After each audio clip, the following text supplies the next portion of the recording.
Bonjour à tous et à toutes, c'est Pauline. Aujourd'hui, on se retrouve pour une recette, ça faisait très longtemps que j'avais pas fait ça sur la chaîne. Je ne suis pas toute seule puisqu'il y a mon amie Lélé qui est là. Hello. Et du coup, Lélé, est-ce que tu veux présenter ce que tu fais sur ta chaîne? Raconter un peu ce que tu fais. Alors moi j'ai une chaîne d'animation, donc je réalise des dessins animés. Je raconte un peu des anecdotes de ma vie en animation, voilà. Pour le moment il n'y a qu'une seule vidéo, mais il y en a d'autres qui arrivent, voilà.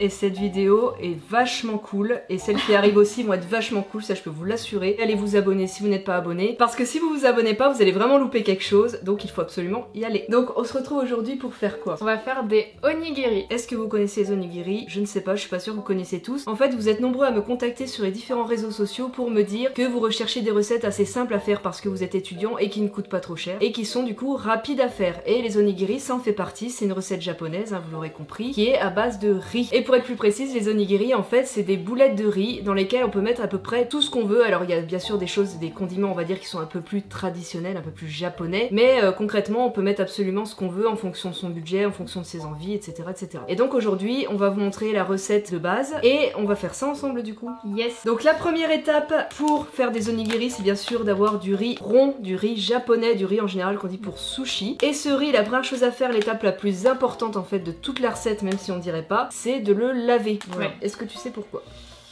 Eh bien en fait non, donc tu sais pas? Si toi tu sais, je te laisse. Je sais. Je vais du coup vous apprendre peut-être quelque chose. En fait, on lave le riz à sushi pour retirer l'amidon de riz. L'amidon, c'est ce qui fait que le riz colle. Sauf que s'il y en a trop, le riz, on peut pas le travailler. C'est juste pas possible. Donc, il faut le laver pour retirer l'amidon. Ok. L'eau avec laquelle on le lave, il faut qu'elle devienne claire, comme de l'eau classique, quoi. Faut pas qu'elle soit trouble. Donc, il faut changer l'eau plusieurs fois. Du coup, bah, on va faire ça tout de suite. Ça marche. Et là, on voit bien que l'eau est trouble, en fait. Elle est pas claire. Et le but, c'est qu'elle devienne claire. Donc, on va la changer plusieurs fois pour obtenir cet état d'eau claire. Donc voilà, notre riz a été bien lavé, normalement l'eau est transparente et du coup on va maintenant le mettre à cuire pendant 14 minutes. Ça dépend du riz que vous allez choisir, hein, vous regardez sur le paquet et vous le mettez tout simplement à cuire à ébullition. La cuisson du riz est terminée et avant qu'il refroidisse en fait, on va venir incorporer le vinaigre de riz pour faire du riz à sushi. C'est le riz qui est utilisé communément au Japon en fait. Et tout simplement on va prendre du vinaigre de riz pour sushi, là on va mettre la bouteille entière par rapport aux proportions, mais du coup je vous mettrai les proportions dans la description. Et le but ça va être de venir remuer tout doucement avec une spatule en bois pour pas écraser le riz.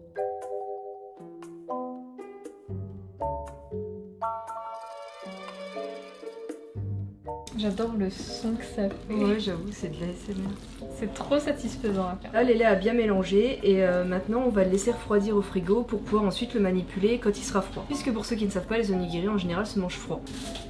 Donc voilà, le riz a fini de refroidir dans le frigo et on va enfin pouvoir former nos petits onigiri. Donc pour ça, c'est simple, on peut mettre à peu près tout ce qu'on veut hein, dans les onigiri. Par exemple, au Japon, ils ont l'habitude de mettre des prunes omeboshi. Ça s'appelle umeboshi, moi j'en ai pas ici. Mais on a plein d'autres petits trucs. Je peux montrer qu'on a là. Alors il y a du thon par pour exemple. faire des onigiri thon mayonnaise, c'est ça? C'est ça, ouais. Thon mayonnaise, c'est un onigiri assez courant au Japon en fait. D'ailleurs, c'est mon préféré. C'est vrai, bah, moi aussi c'est mon préféré. Ensuite, il y a des petits sachets comme ça que t'as pris. Donc ça en fait, si jamais vous avez pas le temps de... ou je sais pas, vous avez pas les moyens d'acheter des condiments quoi, vous pouvez acheter des petits sachets tout faits. Dedans c'est plein de petites épices différentes. Donc par exemple ici, on a à la prune je crois.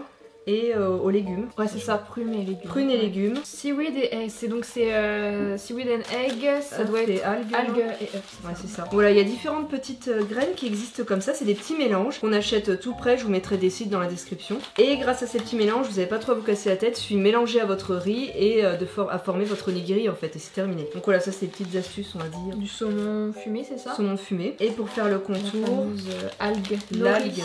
C'est ça. Donc là on va vous montrer un peu ce qu'on va faire et puis moi après je vous mettrai d'autres exemples en description de choses que vous pouvez ajouter. Mais concrètement vous pouvez à peu près tout ajouter, hein. C'est en fonction de vos goûts, de vos moyens et du temps que vous avez. Ouais. Au Japon il y a par exemple, il existe poulet frit, il existe saumon, saumon grillé je crois. Ouais, il y a plein de goûts franchement. Ouais, il y a des végétariens aux graines je crois. Ouais, c'est vraiment adapté à selon vos goûts en fait. C'est vrai que quand on va dans les combini, il y a vraiment le choix. Ouais, il y a beaucoup de choix. J'ai un petit conseil à vous donner. Avant de manipuler le riz avec vos mains, il vaut mieux en fait aller les mouiller pour ne pas que le riz colle en fait. Et pour que ce soit plus simple de former vos onigiri du coup. Exactement, si vous n'avez pas de moule, faut absolument y penser sinon ça va coller. Et vous allez en avoir partout. Et ben on attaque notre préparation. Donc on a des petits moules comme ça en fait pour nous aider à faire les formes, mais vous n'êtes pas obligé d'en avoir, vous pouvez le faire tout simplement à la main. Simplement on gagne du temps et c'est beaucoup plus simple avec des petits moules en forme d'onigiri. Il en existe aussi des kawaii avec d'autres formes. Je pense que je vais faire au saumon. Ouais. Comme ça. Enfin saumon, Saumon en graines. Un saumon en graines. Ok. Je vais faire ton mayonnaise du coup. Donc juste pour ton mayonnaise, je vais mélanger à côté du thon et de la mayonnaise parce que je vais pas en mettre dans tout l'onigiri, je vais en mettre au milieu. Aïe, ça sent tellement la bouffe pour poisson. C'est vrai? Tu veux sentir? Ah ouais, putain, ça sent la mer en fait. Ouais, ça sent très très fort. Je vais aller petit à petit quand même. Je sais que les condiments que tu as choisis, les Japonais les utilisent beaucoup. Ouais. Parce que notre ami Hiroko nous en avait parlé.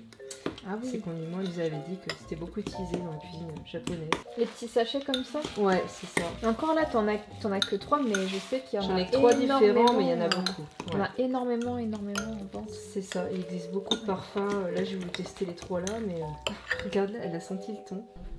Regardez là, elle a senti le thon. Elle rapique dès qu'il y a du thon dans le coin. Donc voilà, je vais mettre le thon au milieu. Un truc comme ça, tu mets, tu refermes et ensuite oui, tu dois... exactement. Voilà. J'en ai un premier là. On va rajouter une petite feuille d'algue. Ce qui me reste, j'ai des restes en fait, je vais faire une boule, elle est pas assez... Regardez. Il est trop mignon. C'est comme dans Fruits de Basket, un peu. En plus moche quoi. Il est tout coloré lui, il est très joli. Ouais, il est beau en vrai, ton triangle est beau. Franchement, on prend un peu la main. Bah, j'ai utilisé le moule cette fois. C'est de la triche. Il est bien garni, hein, le tien. On se débrouille pas trop mal finalement, vu les circonstances. Bon, disons qu'on fait ce qu'on peut, hein, voilà. C'est ça, l'important c'est que ce soit bon. Et donc voilà, toutes nos créations. Alors c'est tout mélangé, hein, mais du coup on a fait à différents parfums.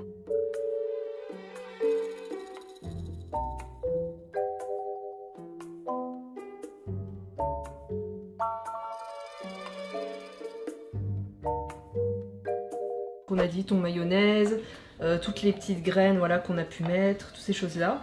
Et ça donne pas mal d'onigiri, donc on les a fait la plupart à la main. Mais du coup vous pouvez les faire avec des moules, tout simplement. Faut pas que le riz soit trop collant, faut vraiment que l'amidon soit bien retiré, parce que sinon ça reste coincé dans le moule. Qu'est-ce que tu as pensé de cet atelier culinaire? Bah c'était rigolo, franchement, et puis bah j'aime bien cuisiner, donc ça m'a bien. J'espère que c'est bon. Je suis sûre que c'est très très bon. Donc voilà, si ça vous a plu, tous les liens sont dans la description, y compris la chaîne de Lélé. Pensez à vous abonner donc à ma chaîne ainsi qu'à sa chaîne. Pensez aussi à lâcher le petit pouce bleu si ça vous a plu. Vous pouvez proposer des recettes en commentaire hein, si vous avez d'autres idées de recettes qu'on pourrait présenter. Et en tout cas, on vous dit à très bientôt pour de nouvelles vidéos et on fait des bisous. Bye. Ciao. On va tenter avec les mains mouillées. Ah bah oui, mais, mais tellement, mais ça colle plus du tout. On a trop galéré pour rien.